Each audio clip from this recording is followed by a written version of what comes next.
Yo. What up, guys? What up? Welcome to Momentum number 253. Thank you for guys being here. We're coming live. You can see the topic of today's discussion. We are in our final week of the Zero to Hero season two. We're out knocking on doors, bringing to you guys the recaps, the lessons, the things that we're getting, and we're learning every single day from just doing it live and doing it with you folks that are in the Zero to Hero community. So thanks for being here.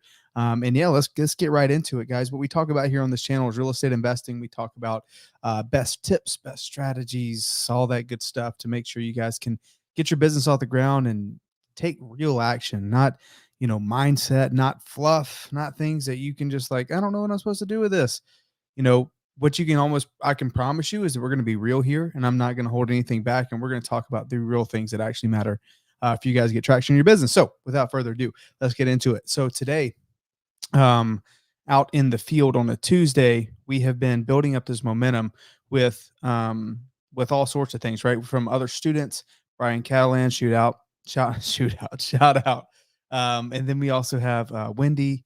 She sent us a foreclosure, and gosh, I think we have so many appointments on Thursday, Friday, and Saturday this week. Is crazy. And one of the big topics that we were talking about today in the advanced training was, like, when do you know to give an offer? Like, when do you give an offer? Because there's a lot of folks that get a little antsy. It's like, Matt, what are you doing? You're knocking doors, but what about, like, I want to hear an appointment. I want to hear a closing. I want to hear you close a deal. And like, there's some sellers that we've had since the first week of the challenge. So Brian Catalan seller, which, by the way, if you guys are in the advanced training, we should be getting the contract tomorrow morning at 10 a.m. Awesome. But that's not the first time I talked to him, right? I went and met with the seller. I've talked to the seller 3 times now, right? I met with him in person twice, right? But I haven't shot my shot, right? You only get one bullet when it comes to this, right? When it comes to sales and getting contracts, you get one bullet. You shoot your shot, man. There's only one way that price is going to go, and it's going to go up, right? So it is our job, as we're negotiating and we're talking to sellers, is we got to know when. Intuitively, we got to know when to shoot our shot. So Brian Catalan, you'll be getting, fingers crossed, we're getting a contract tomorrow, 10 a.m. We have foreclosure that was out in Casa Grande, meeting with her this weekend. We have this other seller from Kenny. Kenny, shout out. That's on Friday, right? A lot of these people, guys. 2 other appointments on Thursday. The Wendy's foreclosure, I think, is either going to be tomorrow, Thursday too. And we're just getting this momentum. We currently have 2 contracts out right now. One in Florida. We assigned a subject to in North Carolina, and we have another contract out here in Phoenix. So guys, like, we're really doing this thing, and we're really getting contracts, and we're recording everything live.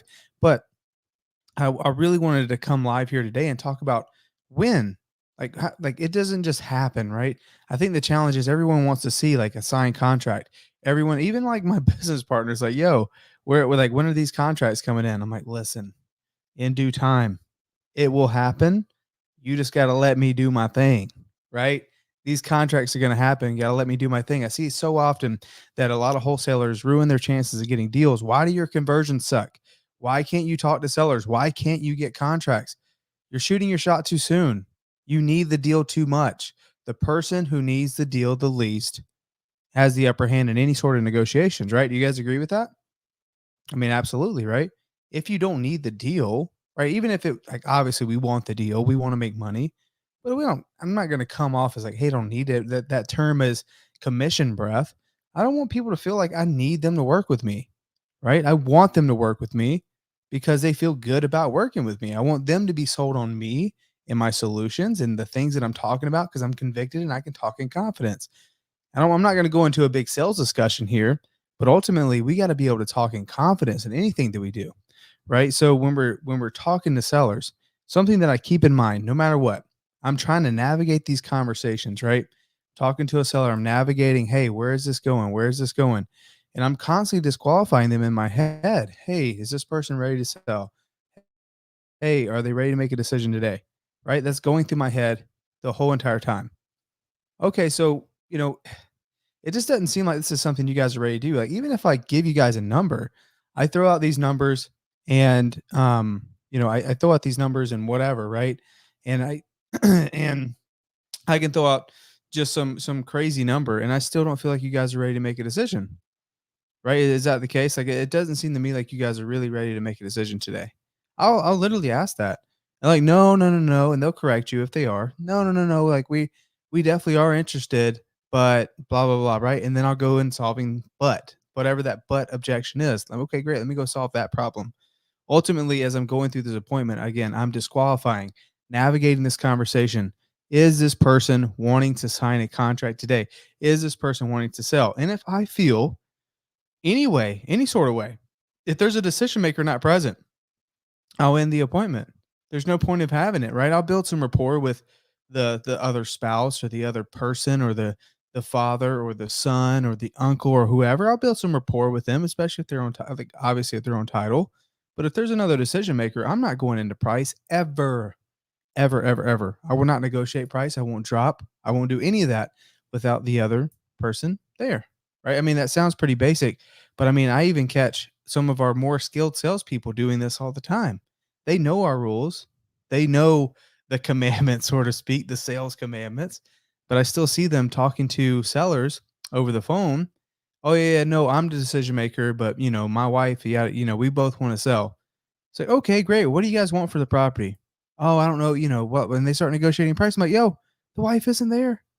This is pointless. This is pointless. Have this discussion on price. We're not going to shoot our shot. We don't need to have this discussion right now. So intuitively, it's important as salespeople. We got to think: is the person I'm talking to right now, do they have the power to sell me the property? Yes. Okay, perfect. Check that box. Do they want to sell the property today? Yes. Okay, check that box. If no, perfect. Not shooting my shot. I'll only get to that point to where we're going to have that discussion if and only if I have all of my boxes checked. I have everyone present. They are ready to sell, right? They're ready to make a decision. They have a tremendous amount of pain and they're ready to solve the problem. If those boxes are checked, perfect. Let's go deep into the solution.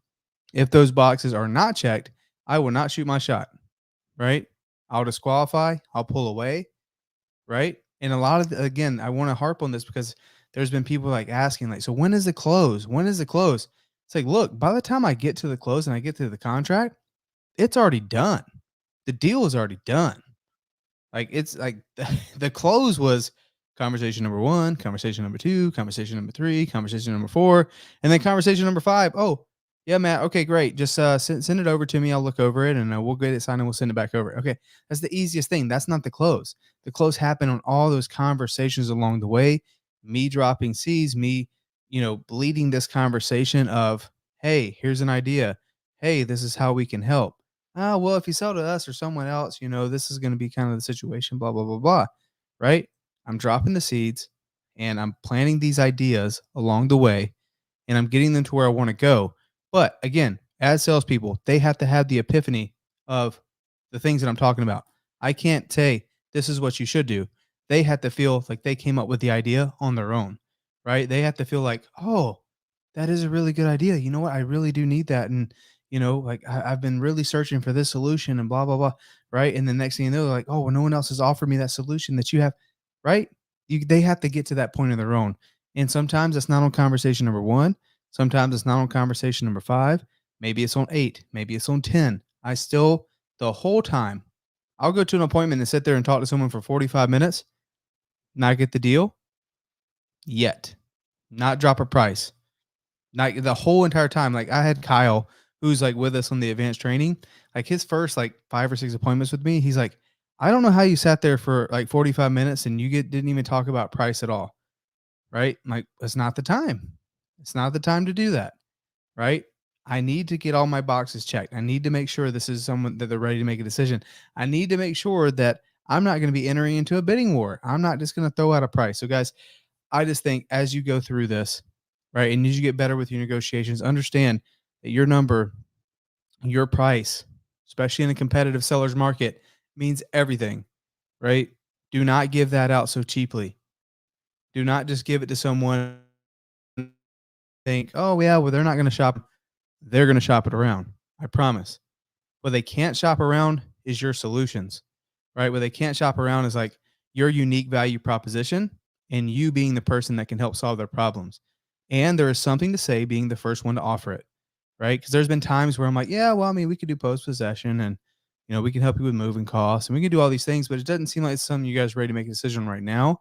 Maybe, you should do X, Y, and Z. Think about it. And, we can have another discussion in a couple days because it just seems to me like this isn't something you guys are, and I don't want to pressure you either, right? I have another appointment actually in Central Phoenix here that I got to be in like 30 minutes. So, I don't want to pressure you guys either. So how about let's put a pin in this one. You guys think about it and I'll follow back up in a couple days. Again, I'm going to run to this next one, right? So I'm in a hurry. I have another appointment, blah, blah, blah, blah, right? If I feel like they're not ready to make a decision, I'm pulling away big time and I'm okay with doing that follow up because guess what happens? They're going to do what they were going to do to your price. They start shopping around. I was like, oh, well, Matt, this other person said that they can do the same now. They said they can do the post possession and they can do this and they can do that. I'm like, cool. Well, why don't you just work with them? Right? It's kind of interesting that it wasn't until I said something that they offered you to do that for you. Like, you know what? You're right. Right? So, guys, again, where I didn't give my price, don't give the price. I can start talking about solutions. I could talk about solving the pain, but those boxes have to be checked. So, it's our job. And I want you guys to take away from this video. It is our job to make sure when we're talking to a prospect that all the boxes are checked before we start going into our pitch, before we start going into the close, talking numbers, and hoping and trying to get that contract signed, right? All the things have to line up. And this week, we have about 6 to 8 people where everything is lined up perfectly, right? But the 6 to 8 appointments that I'm getting that I have this week, I guarantee I should be getting anywhere from 6 to 8 contracts this week. Didn't come from this week alone. Didn't come from last week alone. Didn't come from the week before that alone, right? This is consistent follow up to get them to the ledge where I've guided them to. Now it's their job to take the leap, and that's what we're shooting for this week. So, guys, that is momentum number 253. Be wary of giving out numbers. Be wary of when to shoot your shot. Thank you guys for tuning in for Momentum. Thank you guys for being here, watching the late at night episodes and stuff. Whenever we can come live, I appreciate you for at least coming over to the YouTube channel. Coming in. Victor, thanks for being here. Al, what's up? Thanks for being here. Thank you guys, man. I know these are odd times, but we're just trying to get it in whenever we can. So I appreciate you as always. I hope you guys have a wonderful night. And if you're in 0 to Hero, I hope to see you tomorrow in the advanced training. We'll see you later. Peace.